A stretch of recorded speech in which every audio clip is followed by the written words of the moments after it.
Jammu Kashmir national conference के उपाध्यक्ष उमर अब्दुल्ला ने आज एक विवादास्पद बयान दिया है। उन्होंने कहा है कि केंद्र सरकार नहीं चाहती कि आर्टिकल 370 और 35A के ऊपर सुप्रीम कोर्ट में हियरिंग हो। एग्जैक्टली उमर अब्दुल्ला ने क्या कहा, आपको सुनवाते हैं। डिलिमिटेशन कमीशन के सामने एक ही एजेंडा होना चाहिए, 2011 का सेंसस। 2011 के सेंसस के मुताबिक आप फैसले करोगे, वो हमें काबिल कबूल है। लेकिन अगर इसमें आप सियासी किसी एक पार्टी को या उनके कुछ दोस्तों को फायदा पहुंचाने की कोशिश करोगे, हम उसके साथ, क्योंकि मरकज नहीं चाहती है कि उसकी सुनवाई हो। मरकज जो है वो बहुत घबराई हुई है, क्योंकि वो जानते हैं कि जो 5 अगस्त 2019 का फैसला था वो गैर आईनी था, वो गैर कानूनी था। उस फैसले को सुप्रीम कोर्ट में डिफेंड करना न सिर्फ उनके लिए मुश्किल होगा बल्कि नामुमकिन होगा। अगर उनका केस, मतलब गवर्नमेंट ऑफ इंडिया का केस भारी होता, अभी तक ये केस मुकम्मल हुआ। अगर गवर्नमेंट ऑफ इंडिया का केस भारी होता, मजबूत होता, तो अभी तो ये इस केस में अभी तक हियरिंग मुकम्मल हो गई होती। क्या मतलब है इस बयान का? क्या सुप्रीम कोर्ट ऑफ इंडिया के ऊपर नेशनल कॉन्फ्रेंस के उपाध्यक्ष सवाल खड़े कर रहे हैं? क्या वो ये कहने की कोशिश कर रहे हैं कि सुप्रीम कोर्ट में मामले तब सुने जाते हैं जब केंद्र सरकार चाहती है कि मामला सुना जाए, अगर केंद्र सरकार नहीं चाहती है तो मामले नहीं सुने जाएंगे? ये बयान अपने आप में कितना गंभीर है, इस पर बात करने के लिए मेरे साथ हैं जम्मू कश्मीर अपनी पार्टी के एडिशनल स्पोक्सपर्सन एडवोकेट निर्मल कोतवाल। कोतवाल साहब, वकील के तौर पर मुझे बताइए कि ये बयान देना कि मरकज़ नहीं चाहता है 370 और 35A के ऊपर हियरिंग हो, आपको क्या लगता है कि सुप्रीम कोर्ट को लेकर इस तरह का बयान जो उमर अब्दुल्ला ने दिया, आप कैसे देखते हैं इसको? देखिए, सबसे पहले तो मैं ये कहूँगा कि ये टोटल इर्रिस्पॉन्सिबल स्टेटमेंट है। ये स्टेटमेंट ऐसा है, it is a contemptuous statement. Otherwise we can not thrust everything upon central government or government of India or upon courts. Once the matter is sub judice before the court, we cannot comment on it, or that too with allegation that central government is playing with that it is being delayed on their part. I don't think so.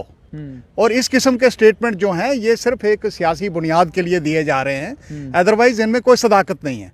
क्योंकि ये सारे जानते हैं कि जब ये abrogation हुई है 5 अगस्त को 2019 को जो एब्रोगेशन हुआ है, तो वो कितना अपने आप में सही था, कितना गलत था, ये सुप्रीम कोर्ट ने तय करना है।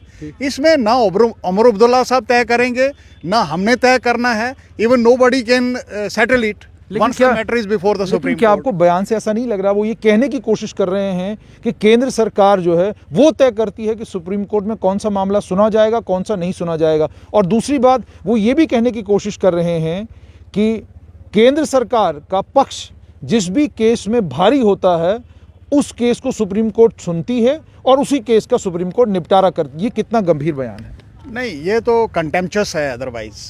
और आई फील इट कि the central government or any other person who is affected by this kind of statement, rather Supreme Court can take so moto notice of this for initiating contempt against the gentleman who is trying to give such kind of statements. I say with all responsibility that a person not less than a former chief minister should make such kind of statements, that some courts is involved, Supreme Court is involved, and central government is not allowing the Supreme Court.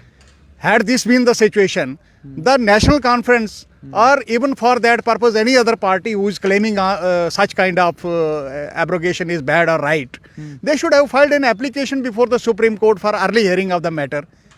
I feel nobody has done. Early hearing के लिए तो petition file नहीं की और ना ही कभी उसके ऊपर बयान दिया कि हम अर्ली हेयरिंग के लिए कोई कोशिश जो है वो सुप्रीम कोर्ट में कर रहे हैं। लेकिन ये कहना कि सुप्रीम कोर्ट सुनवाई इसलिए नहीं कर रहा क्योंकि मरकज नहीं चाहता, नहीं, ऐसा कुछ नहीं है। सुप्रीम कोर्ट का अपना रोस्टर होता है। पर नेशनल कॉन्फ्रेंस के बारे में ये क्या बताता है कि आप अर्ली हेयरिंग के लिए जाना नहीं चाहते? अर्ली हेयरिंग के ऊपर कल अब्दुल गनी कोहली से डेली तस्कीन के कॉरेस्पॉन्डेंट ने सवाल पूछा कि आप अर्ली हेयरिंग के लिए क्यों नहीं जा रहे, वो चुप हो गए। देखिए, इस वक्त जितनी भी सियासी पार्टीज़ हैं वो सिर्फ इसी में अपना जो है वो देख रहे हैं कि हम जब तक मैटर सुप्रीम कोर्ट में है वो ये चाहते हैं कि नहीं जी, हम कोई एप्लीकेशन भी ना फाइल करें, उसका डिसीजन भी ना लें, क्योंकि सुप्रीम कोर्ट का अपना वे ऑफ वर्किंग है, अपना तरीका है काम करने का। रोस्टर वाइज केस चलते हैं वहाँ, ईयर वाइज केस चलते हैं, एज वाइज केस चलते हैं। तो ये कोई प्रायोरिटी वाला मसला नहीं है जो ये कह रहे हैं कि नहीं जी वो सुप्रीम कोर्ट जो है वहाँ डिले कर रहा है या मरकजी सरकार नहीं होने दे रही। मैं समझता हूँ जुडिशरी जो है इंडिपेंडेंट है, nobody can comment such like.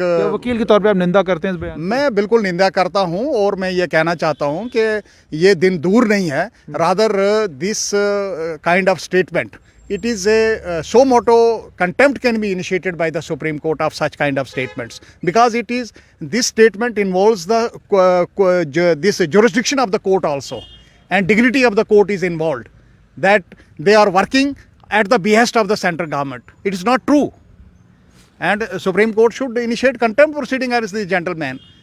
And he is a very responsible person who is making such kind of statement. और ये सिर्फ पॉलिटिक्स जो है वो चमकाने की कोशिश की जा रही है जिसकी कोई सदाकत नहीं है।